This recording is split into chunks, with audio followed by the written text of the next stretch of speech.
Aqui a gente tem um premolar inferior. E para iniciar, então, a gente vai bater uma radiografia. Aqui a gente vai ter, então, a pé apical para a gente encontrar o CAD, que é o comprimento aparente desse dente. Eu fiz também uma outra técnica que vai ser com a bissetriz do paralelismo. Aqui a gente consegue ver esse dente de lado, então se tiver mais um conduto, principalmente com pré-molares superiores, é muito importante isso porque um conduto fica na frente do outro. Nesse caso, como é um premolar inferior, não vai ter dois condutos, mas percebam como esse conduto ele é bem ovalado, tá? Então a gente tem que ficar atento a isso.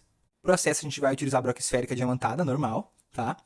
Então aqui vamos começar o acesso, lembrando sempre que, como esse conduto ele é bem ovalado, não há necessidade de desgastar muito esse dente. Então a gente vai ali um pouquinho abaixo daquela cúspide vestibular, já tendo uma noção de onde está a nossa câmara pulpar lá pela radiografia, e a gente vai acessando devagar, tá bom? Sem pressa, sempre com a água ligada, para a gente não queimar a broca, nem o dente, tá? E vai aos poucos acessando, com movimentos de bicada. Agora olha só, percebam como vai caindo vazio aqui. Deu para perceber? Eu vou colocar em câmera lenta. Observem. Olha só como vai indo. Pum. De repente cai. Nem sempre a gente vai cair nesse vazio, tá? Como foi lá o caso do canino. E agora com a esférica mesmo, percebam quando eu inclino a minha caneta, como ela fica presa. Justamente isso é o teto dessa câmara pulpar. E para retirar esse teto, a gente vai utilizar então uma broca de ponta inativa, para não estar tendo acesso ali ao nosso assoalho da câmera. E a gente vai tirando agora, tá? Tirando, eu já vou entrar com a broca Endo Z novamente para deixar essa câmera bem lisinha. Também se tiver um pouquinho de teto, ela vai desgastar, tá? E lembrem, muito cuidado usando o Endo Z, porque é uma broca que desgasta bastante. E tá aqui a finalização do nosso acesso. Já dá para ver bem esse conduto, eu vou entrar aqui com a sonda.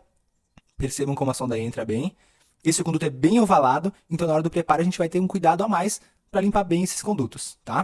Na parte da odontometria, como a gente viu lá o comprimento aparente do dente, aqui a gente vai entrar então com uma margem de segurança. Vamos entrar então com 21, para tentar descobrir o tamanho real desse dente, tá? Nesse caso, como é um conduto um pouco maior, eu vou acessar aqui com uma K20, justamente porque ele entra tranquilamente, tá? Vou usar minha cúspide vestibular como referência e vou fazer uma radiografia. Percebam como essa lima ela não desceu até o comprimento real do dente, tem que descer um pouco mais. Então eu volto de novo, tá? Agora eu vou entrar com 23, certo? 2 milímetros a mais, porque eu vi ali que tem uma boa margem. Coloco a minha lima no 23. De novo vou entrar então no conduto com ela, usando sempre a minha cúspide vestibular como referência. Depois no preparo químico-mecânico vai ser a mesma coisa, então aqui vai ser a nossa referência já utilizada na odontometria. Coloco a minha lima e vou de novo radiografar para confirmar agora o comprimento desse conduto. Agora percebam como a lima desce bem certinho lá no ápice. Então tá aqui, a gente descobriu que esse conduto ele vai ter 23 milímetros. Agora na parte do preparo químico-mecânico do nosso pré-molar. Então a gente vai entrar aqui com a nossa lima de patência, que foi a 20. Então a gente já tem ela bem certa no comprimento, que está nos 22 milímetros, que é o que a gente vai estar trabalhando aqui, com aquele 1 milímetro aquém, que é o nosso milímetro de segurança, né? Então a gente vai medir agora ela, 22, certinho, e vai começar o nosso preparo.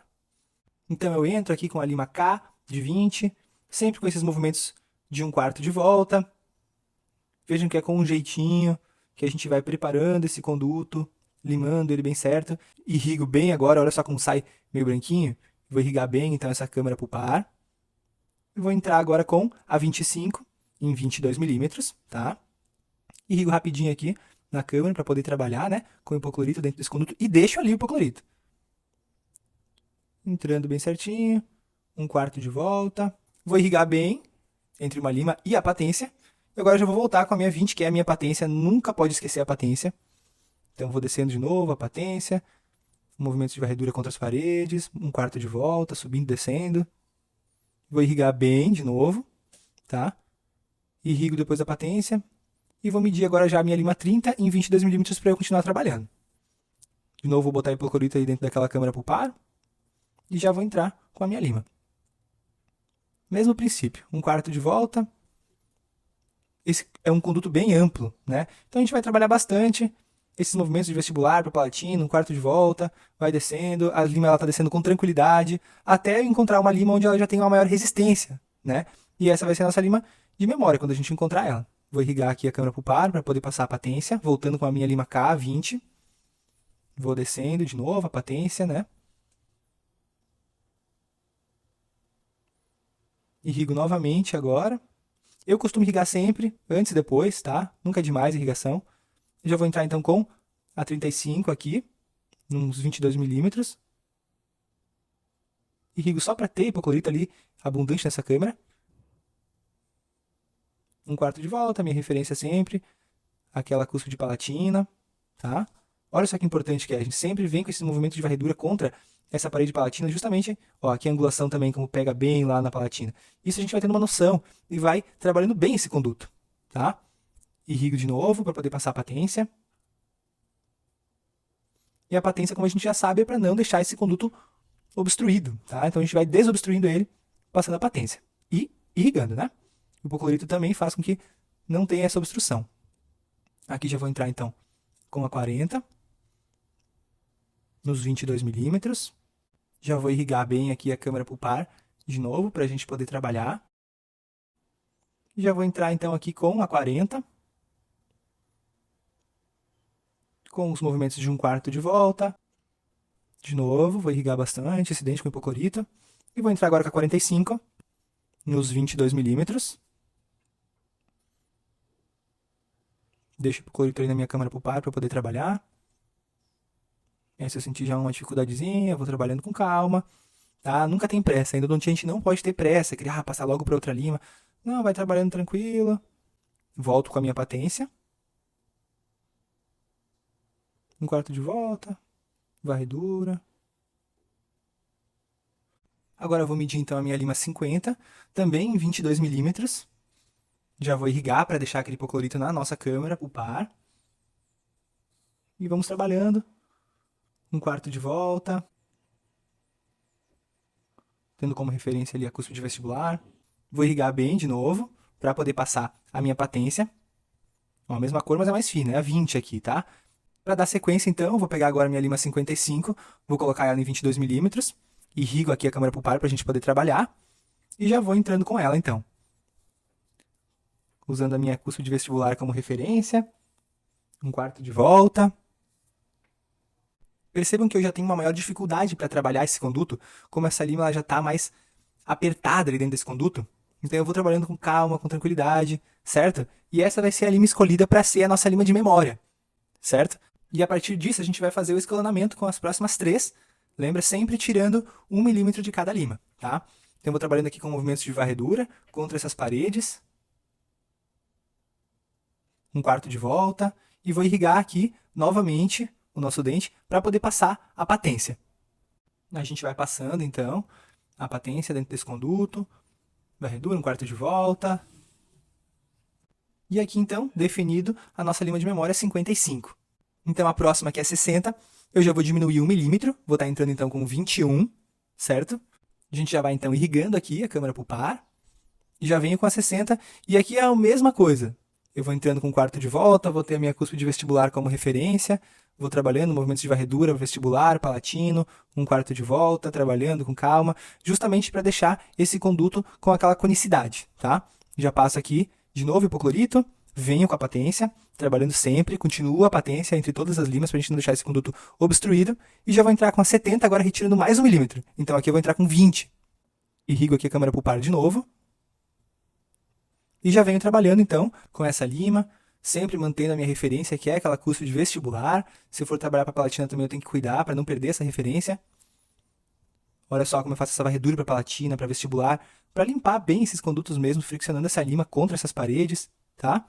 E irrigo aqui a câmara pulpar novamente para poder entrar com a patência. Já vou entrando de novo com a patência, quase acabando aqui o nosso preparo químico-mecânico. E aqui, então, já venho com a última lima, a 80, em 19 milímetros, para a gente finalizar. Só irrigar aqui um pouquinho essa câmara pulpar. E já vamos trabalhando, então, mantendo a nossa referência. Quase acabando. Ó, um quarto de volta de novo. Essa lima é bem grande. É a última da segunda série. Trabalho bem esses movimentos, contra as paredes também. Tá? Finalizando ali um quarto de volta. Mais uma vez, vou fazer a irrigação desse meu conduto. E vou finalizar passando a nossa patência para ter certeza de que esse conduto não está nem um pouquinho obstruído. Consigo trabalhar bem ela dentro desse meu conduto, certo? Dando continuidade, então, a gente vai fazer uma última irrigação aqui nesse dente. E tá finalizado o nosso preparo químico-mecânico. Tá? Agora é só partir para a obturação, tendo certeza que foi bem preparado nesse processo. Vamos então para a prova do cone, e aqui a gente sempre vai levar em consideração a nossa lima de memória. Como foi a 55, então o nosso cone também vai ser o 55, tá? Eu vou medir ele no nosso comprimento real de trabalho, que foi 22, e faço uma marquinha. Eu aperto assim, ó. Percebam como fica uma marquinha nele. Então eu vou colocar agora dentro do conduto. E essa marca ela faz o mesmo trabalho do stop na lima. A gente tem uma noção, então, de quanto esse cone desceu, utilizando a referência, que é a nossa cúspide vestibular, e eu tenho uma noção se esse cone desceu no comprimento real de trabalho, que foi 22, ou não. Percebam como ele prende lá no ápice? Isso é um sinal de que o batente está lá. E para finalizar, a gente precisa então bater uma radiografia para confirmar se esse cone desceu no comprimento real de trabalho. E aqui a gente consegue ver que desceu bem certinho. Então agora está prontinho para a gente fazer a obturação com tranquilidade. Dando sequência então, a gente vai partir agora para a obturação. Já fizemos a prova do nosso cone, tá? E para isso eu tenho que secar esse conduto.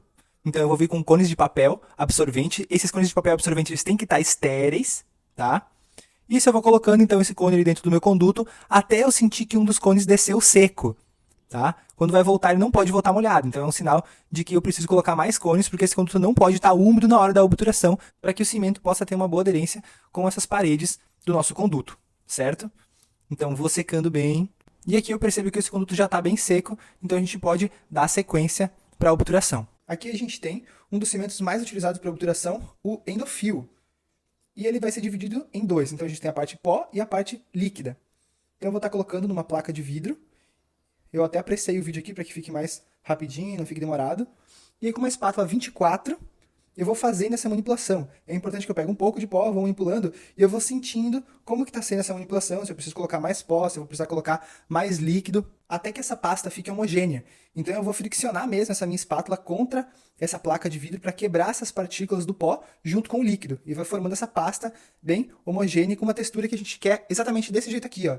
Quando eu encosto a minha espátula no endofil, ele tem que subir um pouco e já quebrar. Em torno de 2 milímetros já tem que quebrar o fio, e essa vai ser a consistência ideal para a gente trabalhar com o nosso endofil na parte da obturação. Agora com o cimento já pronto, manipulado, então eu pego o meu pré-molar, vou pegar o meu cone e vou melar só a ponta lá, tá? Com bastante endofil, e vou levar até o conduto. Nessa primeira vez a gente faz assim, não preenche todo o conduto, nem coloca endofil em toda a guta, tá? Então eu melo só a ponta, levo para que eu tenha certeza que ficou lá no ápice. E agora sim eu volto com o conduto bem melado de endofil. Não precisa ter medo quanto a isso, porque esse material aqui demora em torno de 20 minutos para pegar presa. Então dá pra gente trabalhar tranquilamente. Como é um conduto bem largo, como a gente já viu, eu já entro com outro cone de guta-percha melado no endofil, sem a necessidade de utilizar o espaçador digital. Ele já vai descer um pouco menos, é assim que tem que ser, porque ele não vai descer até o ápice agora, tá? E aqui eu percebo que ainda tem espaço para mais um. Então eu vou entrar agora sim com o espaçador digital. E eu deixo o espaçador digital ali até eu colocar o cone de guta-percha. Então percebam, quando eu tiro o espaçador digital, já instantaneamente eu preciso entrar com o meu cone que já vai estar previamente melado lá no endofil, certo? Esse cone desce menos ainda, e é assim que tem que ser. Agora eu vou fazendo uns testes para ver se entra mais cone. Então percebam como o espaçador digital, ele entra ali. Isso é um sinal de que eu posso colocar mais um cone, como aqui é uma condensação lateral. Então, eu vou colocando quantos cones eu imaginar, quantos cones fossem necessários para poder preencher bem esse conduto. Então, eu já entrei mais uma vez ali com outro cone, agora um pouquinho menor, um cone de calibre menor. E agora eu vou cortar esses cones. Então, eu já tenho a minha lamparina aqui, vou aquecer o calcador de paiva, que vocês já conhecem, e vou, com tranquilidade, sem pressa, cortando esses cones de guta-percha para eu não tirar eles por inteiro. Aqui tem que tomar bastante cuidado. Então, vai tirando mais para lateral, assim, contra as paredes desse dente. E aqui eu vou estar utilizando agora uma colher de dentina, eu gosto bastante, pré-aquecida também na lamparina. Eu consigo assim, ó, retirar com facilidade o que tem de guta-percha ali dentro desse conduto. Então, olha, eu vou tirando bem certo para que não fique nada de guta-percha dentro dessa câmara pulpar. Como a gente já sabe, ela tem que ficar acoplada só lá dentro do conduto, tá? E para finalizar, com o calcador de paiva também frio, tá? Eu vou condensando agora essa guta lá dentro do meu canal. Vou condensando, apertando. Se tiver um pouquinho ali nas paredes de tilha, condensa lá embaixo, tá? Condensa bem, bem, bem, porque não pode ficar nada de guta-percha a não ser ali na embocadura desse conduto, certo? A gente vai condensando. Trabalho quase finalizado, a gente percebe, poxa, vale a pena. Porque a endodontia é um passo a passo, a gente não pode esquecer de nada. Uma coisa que deu errado, acaba embolando todo o nosso tratamento. Então, com a guta bem condensada, percebam como não tem nada a não ser lá na entrada desse conduto, tá? Não tem nem um pouco de cimento nas paredes, e a gente vai confirmar isso fazendo o quê? Batendo a radiografia final. Percebam como ficou bem obturado, tá? Por isso é importante a gente usar ali o espaçador digital para poder fazer essa condensação lateral. E assim, quando a gente botar mais endofio, a gente vai estar levando mais cimento, né, dentro daquele conduto e mais obturado vai ficar, certo? No tamanho certinho, onde nós trabalhamos, 1 milímetro aquém daquele ápice. E é assim que a gente tem que terminar uma obturação, tá? Bonita, bem condensado, isso que a gente busca na endodontia. E aqui a gente tem então o dente finalizado, completinho.